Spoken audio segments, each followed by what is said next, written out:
is the oldest part of Portland, at least what really got started in the 1850s.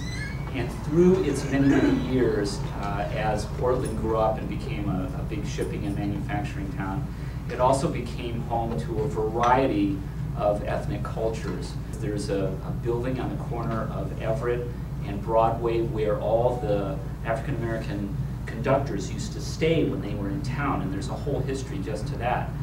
To the Greeks and the Jews who started many businesses down in this particular area, and then of course the Chinese and the Japanese as well.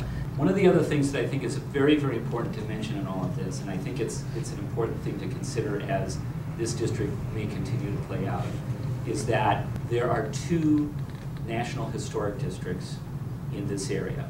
One of them is a National Landmark Historic District, and I always emphasize that because landmark means it's unique to the country, that there is something represented there that represents a part of the United States history that's important to preserve in one way or another.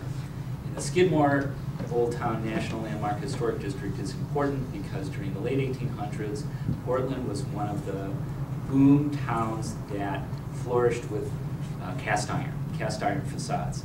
And our district down there, as strange as it may seem, has what I believe is the second largest collection of cast iron buildings in the country. The first being New York, the second being Little Portland, Oregon. You will notice, and I've been always amazed, I've only lived here 10, 11 years, how many firsts are in Portland. Our train station is the oldest train station west of the Mississippi. Our art museum was the first art museum in the West. I mean, over and over again, Portland had a lot of things that it had that were first at the time, and of course because it was the end of the Continental Railroad.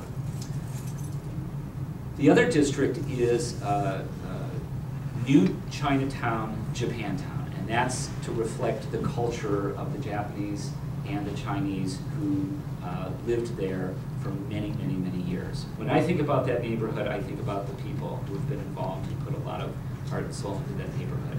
And you guys are very much included in that. You kind of get to understand what makes neighborhoods, communities, districts.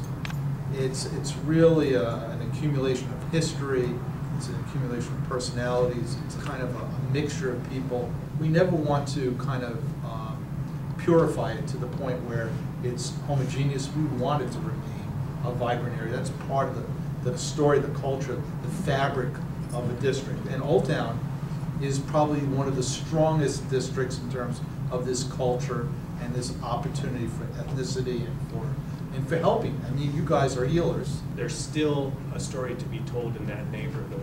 That neighborhood is only going to get better, and it's going to get better in big ways, and you're going to be a part of that. So I think it's really an exciting place to be in, and I'm excited for you.